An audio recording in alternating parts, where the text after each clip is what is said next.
What's up guys, Spencer here. We're back in the RC garage doing another video for you guys today. This time it is a tech tip on battery bullets. For those who race, spec racing, modified, whether it's RC cars or drones, whatever it may be, this is a video talking about the reasons why it's so important to have a good battery connection, especially for those who are trying to get every single minute advantage when it comes to power out of your cars and getting the most efficiency out of your equipment, whether it's battery related, ESC, or motor.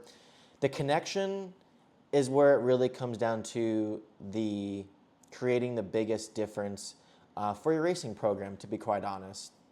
And having some experience over the weekend at the Roar Nationals for 8 scale, people had a lot of batteries come unsoldered and voltage drops, having less power.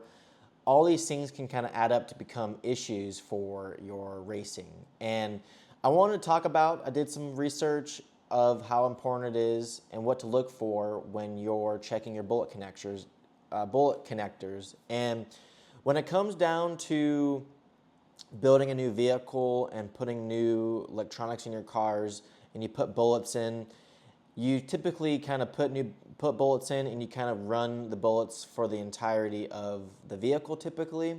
But generally, if you're racing quite a lot, weekly, monthly, yearly, from what I've been able to see, it is super critical to kind of keep an eye on your battery connectors, or bullets for that matter. And what I mean by that is, we'll get a closer look here of when you're plugging in your battery and you're pushing the bullet into the battery, and if it's a loose connection, you can typically kind of go in there, take a tool and kind of make the slot a little bit bigger so it has more pressure against the female end of the battery for the bullets to kind of put pressure on and having a good connection. Well, with that being said, if the connection is loose, the resistance will become much higher.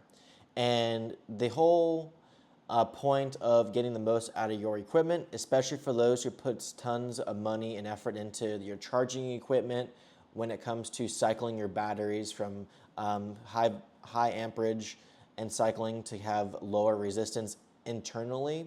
Well, the same goes for externally when you're using connection adapters like bullets. And it's super important to kind of keep an eye on your bullet connectors, making sure that the connection is super tight into the battery, but not only tight, making sure that the coating isn't wearing off. There's several different kinds of bullet connectors that you can get. I don't necessarily think one is dramatically better than the other than just keeping tabs on changing them kind of frequently throughout the year. Like if you're racing quite often, I would probably say a good, especially for spec racing, a good rule of thumb is maybe changing your connectors once or twice a year if you're using the same speed control. And then, or if you're cycling through different batteries throughout the year. Internally, the batteries can kind of have the opposite effect of the bullet connectors. The battery itself can actually start wearing and tearing on the female end of the bullets.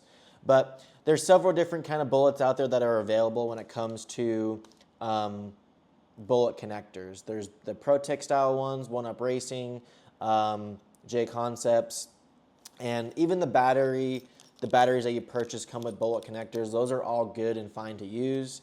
But if you're really ultimately trying to get the most out of your performance, I highly recommend making sure that your program in the connection category is top notch, because you'll start to see a huge increase in consistency with battery power, the reliability for long-term health for your battery and equipment, and ultimately keeping the resistance as low as possible to get the most out of your equipment.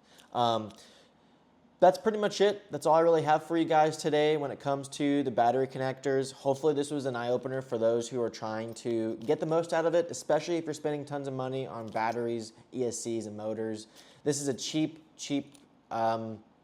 fix that can help you take it to another level, and that's why you check this out here on the Hobbywing YouTube channel. My name is Spencer Rivkin. That's all I have for you guys today. If you haven't already, hit the notification bell, subscribe, And until then, we'll see you guys on the next one.